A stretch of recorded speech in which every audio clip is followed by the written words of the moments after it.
बड़ी मीम साहब, आप ये क्या कह रही हैं? ये सच ना है। कि हमारी चालाक चकोरी यो कांड तो नहीं किया क्या फोन करके? ये हमारी छोरी है, आप इससे पूछिए ये आदमी से जबरदस्ती उठाकर लाया था कि नहीं। झूठा आरोप है ये इंस्पेक्टर। कड़क जी मारी पत्नी है और मैं उनके बाबा साहब से अनुमति लेने के बाद उनको यहाँ लेकर आया हूँ। जो आपने यकीन ना रहो ना तो लीजिए, राणा साहब जी से आप खुद बात कर लीजिए। वो तो तेरी ही जबान बोलेंगे ना,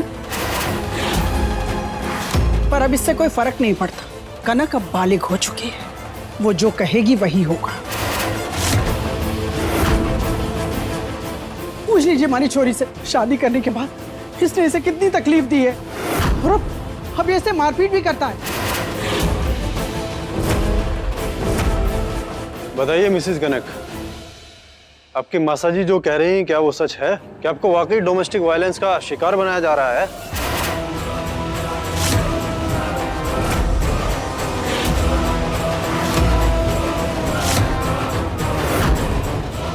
अरे कुछ तो बोलिए कनक जी।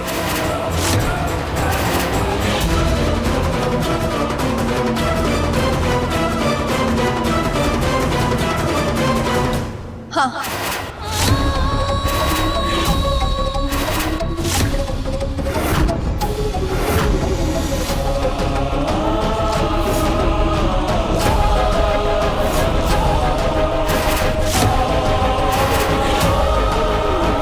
देख लिया इंस्पेक्टर साहब, अब आप इस आदमी को गिरफ्तार करके ले जा सकते हैं।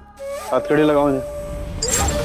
नहीं नहीं नहीं इंस्पेक्टर साहब, आप मेरे भाई साहब को ऐसे ना ले जा सकते। मेरे भाई साहब ने कुछ ना किया। भाभी साहब भी गुस्से में है, उन्हें खुद ना पता वो क्या कर रही है। कनक बेटा जा, जाकर अपना सारा सामान ले आ। मैं तुझे यहाँ एक पल भी नहीं रहने दूंगी।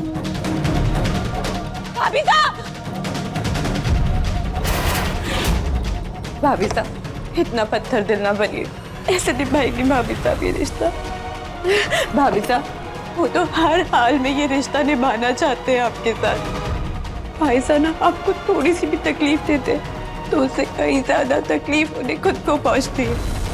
एक बार आप उनको अपनी नजर से देख के देखिए, आपको पता चलेगा कि वो आपको कितना मान देते हैं। बैग छोड़ रसाल। जब तक आप बड़ी बीम साहब से कह के ये कंप्लेन वापस ना लेती, मैं नहीं जाने दूंगी आपको। रसाल, मुझे लगा था कम से कम तू मेरी तकलीफ समझती है, क्योंकि तू भी उसी दर्द से गुजर रही है, वही सब झेल रही है जो मैं झेल रही हूँ। पर नहीं, तू कुछ नहीं देखना चाहती तेरे भाई के आगे, कुछ नहीं समझना चाहती है ना।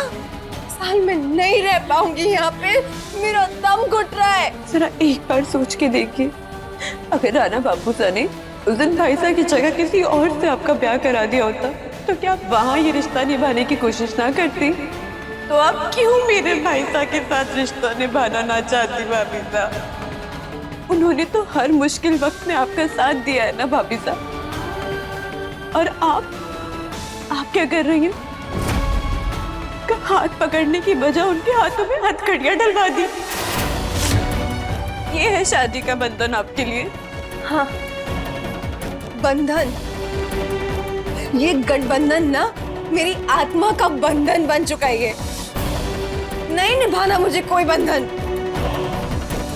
इस बंधन ने ही आपको समाज में फिर से उठने लायक बना दिया था ना भाभी साहब।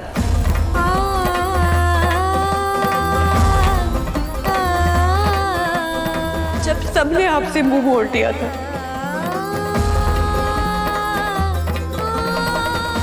आज आप सबके सामने उन पर इल्जाम लगा रही है कि उन्होंने आपके साथ अत्याचार किया है। लेकिन भाभी साहब, आपके दिए तानों का क्या? कदम कदम पे बेइज्जत करना, सजा देना, जानवरों की तरह पेश आना, उन्होंने तो फिर भी आपको माफ कर दिया और इस रिश्ते को बचाने की कोशिश ही तो करी ना। हाँ, हूँ मैं स्वार्थी। मैं स्वार्थी, तेरा भाई महान। पर मुझे नहीं चाहिए ऐसी महानता की मूर्त। न तू, न तेरा भाई और न ये रिश्ता। नहीं चाहिए कुछ भी।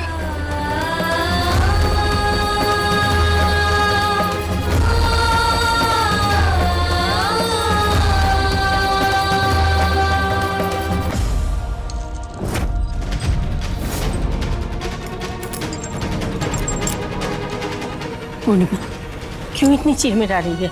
अरे अपनी ही छोरी का ब्याहता जीवन बर्बाद करने पे क्यों तुली हो, जबकि उसका ब्याहता जीवन शुरू भी नहीं हुआ और तुम क्यों?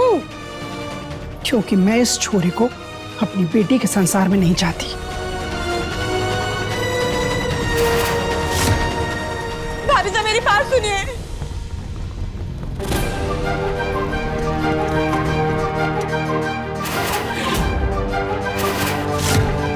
कनक चली अपने ससुराल और शिवराज चला सरकारी ससुराल। खेल खत्म। इंस्पेक्टर साहब, मेरे भाई साहब ने कुछ न किया, उन्हें छोड़ दीजिए। चल बेटा।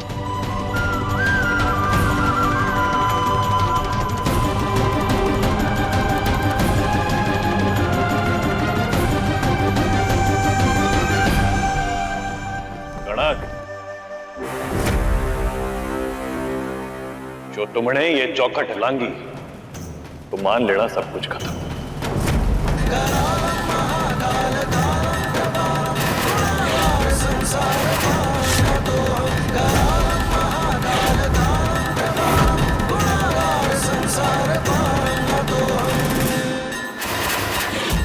ये शादी, ये रिश्ता, सब कुछ खत्म।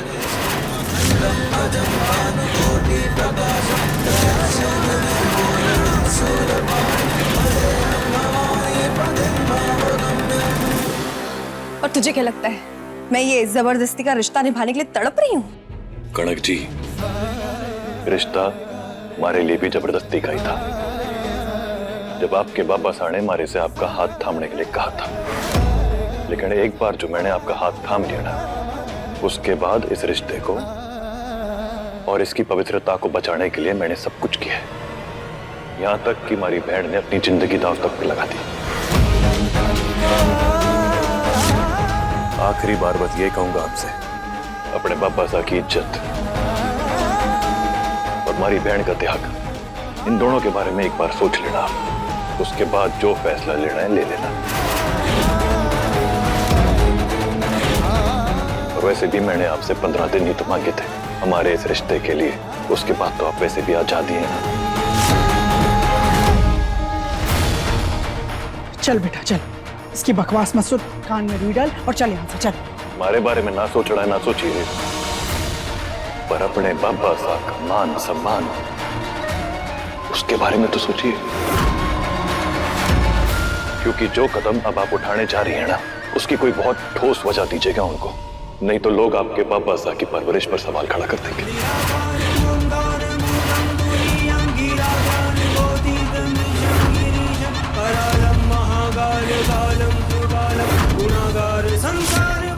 इंस्पेक्टर साहब, आप देख क्या रहे हैं? पकड़िए इसे और जेल में डाल दीजिए। चलिए। नहीं नहीं इंस्पेक्टर साहब, आइए। भाई साहब,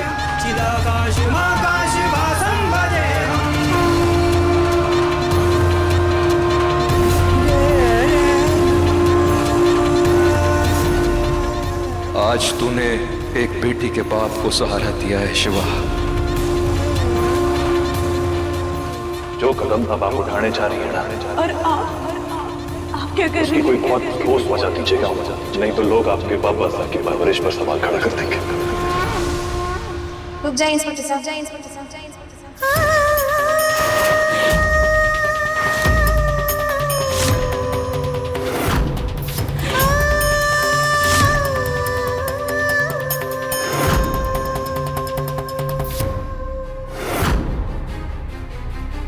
I'm sorry, पर मैं अपनी कंप्लेंट वापस लेती हूँ।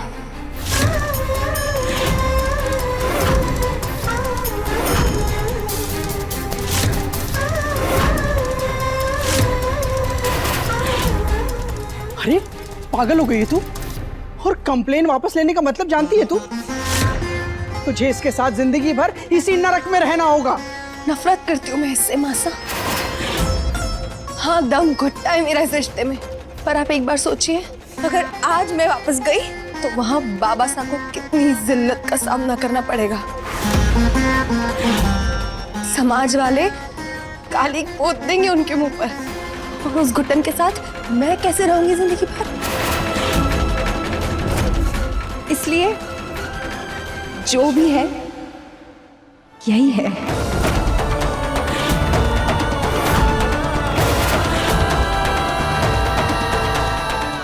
इंस्पेक्टर साहब, मैं अपने पूरे होशो हवास में ये कंप्लेंट वापस लेती हूँ।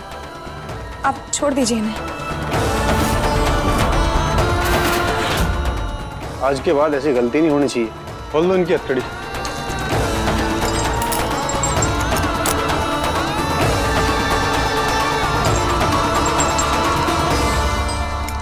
चलो।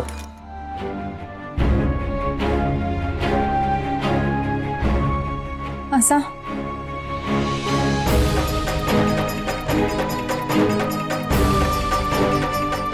अब आप भी अपने घर वापस जाइए, क्योंकि अब यही मेरा घर, मेरी गृहस्थी, मेरा संसार है। यही रहूंगी मैं अब।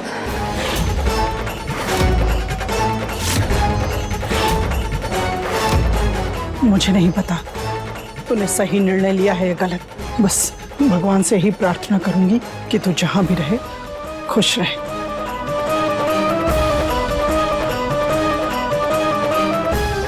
और हाँ, मेरी बेटी को जरा भी खरोच पहुंचाई ना तो तेरा मैं बुरा हाल करूंगी, याद रखना।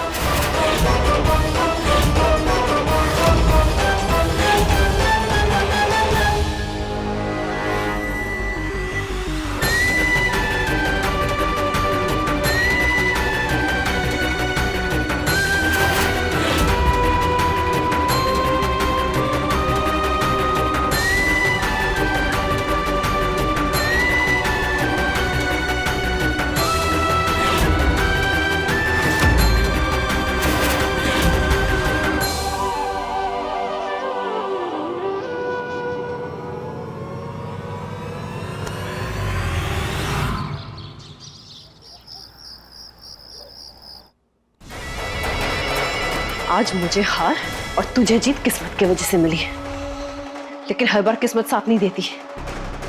अब देखना तेरी ही आंखों के सामने मैं कैसे तेरी बहन को तड़प पाती हूँ। रसाल, खाने का क्या हुआ?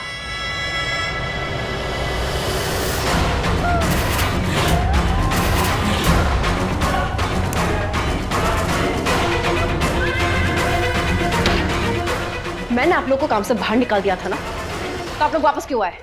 मैंने बोला है।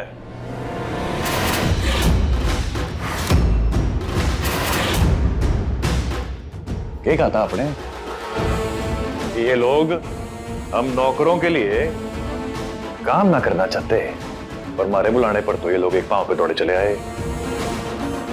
हाँ, शायद ये समझ गए कि उमेद सिंह जी का बेटा शिवराज सिंह लौट आया है।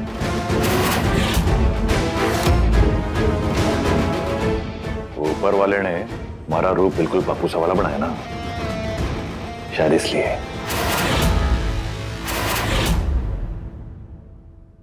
आपने रसाल को आवाज दी ताई जी?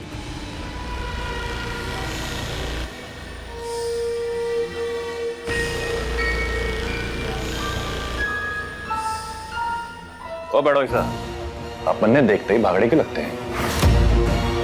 अच्छा, आपसे एक खास बात और करनी थी आज। वो इस घर के जितने भी नौकर थे ना, उन सबड़े मैं वापस ले आया हूं, और अब ये यहां से कहीं ना जाएंगे। आप लोगों ने हमारी बहन पे बहुत अत्याचार कर लिया, अब जरा सा भी और ना। और हाँ, एक बात की ना गांठ बांध लो तुम। तू रसाल का पति है, और एक पति का फर्ज होवे कि वो अपनी पत्नी का ध्यान रखे। इसलिए आज के बाद हमारी बहन को कोई भी कमी ना होनी चाहिए। ठीक बात? हाँ, बिल्कुल सही कहा साले साहब। और एक और बात, मेरी वजह से जो भी परेशानी, जो भी तकलीफ हुई है आपकी बहन को, उसके लिए सॉरी।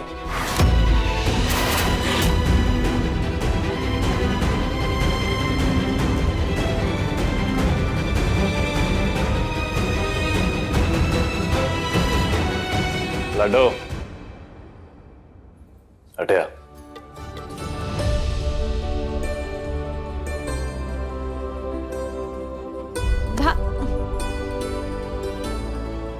थाली लगाओ।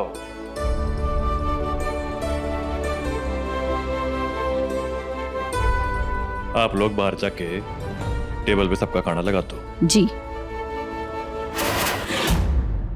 चल आकर है यो बंधन जग में अनोखा, जैसे सुभद्रा श्याम, जैसे सुभद्रा श्याम।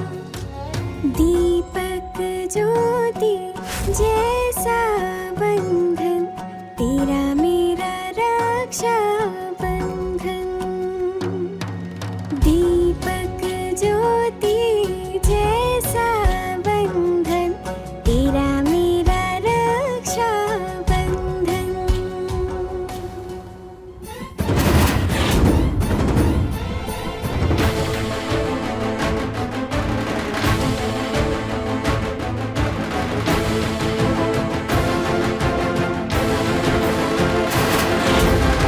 भाई साहब,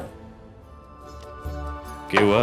अब आप जाइए और कनक भाभी साहब को खाना खिलाइए, और हो सके तो अपने हाथों से। और मैं समर साहब के साथ खाना खा लूंगी।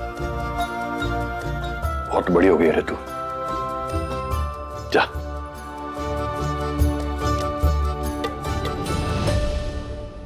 ओ चकोरी मासा, जानती है क्या, मैंने अपनी लाडो को बचपन से प्यार से इसी तरह अपने हाथों से खाना खिला के बड़ा किया है। और आज जो आपने मुझे मेरी बहन से दूर करने के लिए कणक जी की मासा का सहारा लिया था ना, माफ किया।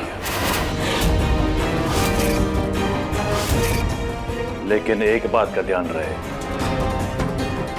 आज के बाद दोबारा कभी भी मेरे और मेरी बहन के बीच में आने की कोशिश की ना, तो ना आप शिवा का गुस्सा झेल पाएंगी, ना उसका कहर। और इस बात की गांठ बांध लो।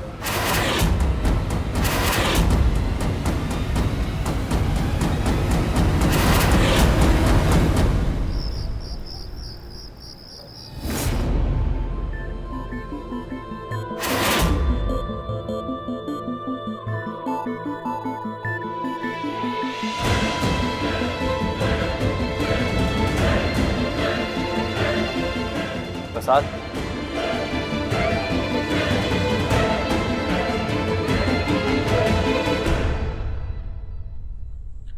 खाना खा लो, वरना फिर से तुम्हारा पहलवान भाई मेरी बेइज्जती करेगा। बोलेगा कि मैंने उसकी बहन को खाना नहीं दिया, उसकी बहन को बहुत तड़पाया है, बहुत टॉर्चर किया है।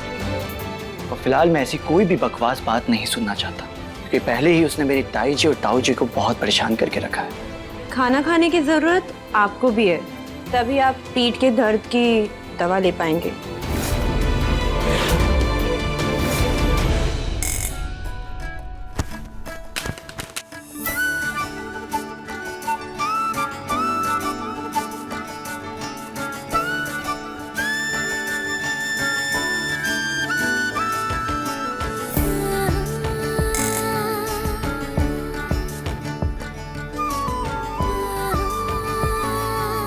मुझे बचाने के लिए आपका आभार। मेरा मोबाइल पलंग के नीचे गिर गया है।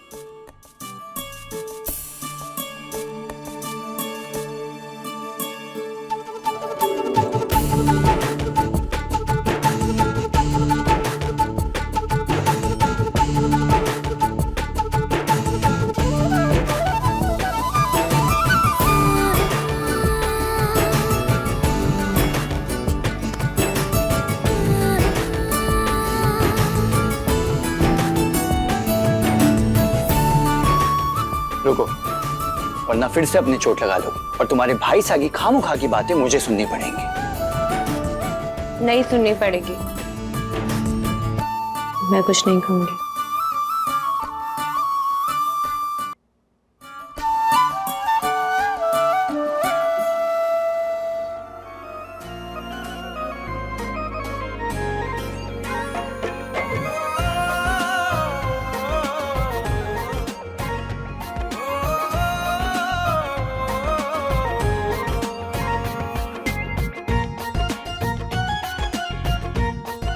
खाना खा लो। और रही बात मेरी दवा और खाने की, तो उसकी टेंशन तुम मत लो।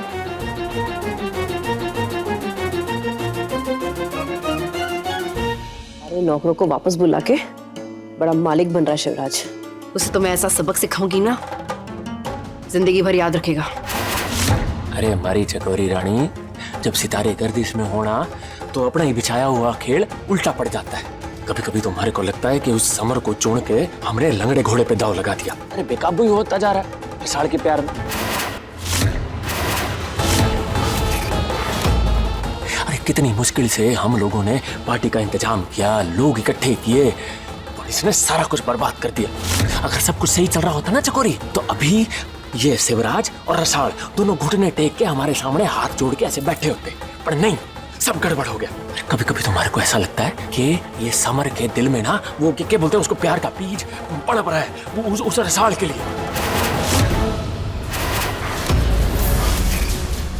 हम अगर पत्थर को भी रोज घिसने लगे ना, तो उस पे भी शीशे जैसी चमक आ जाती है। सही बात है। पर तू बेवकूफ का बेवकूफ।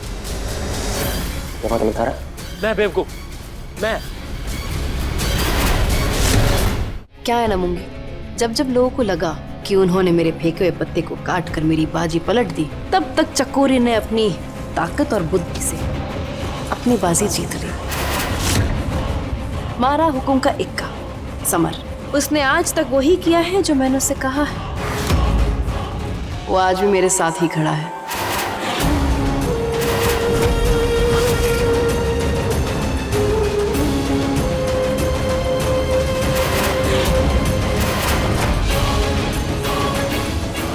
जी हाँ, ताई जी बिल्कुल सही कह रही हैं।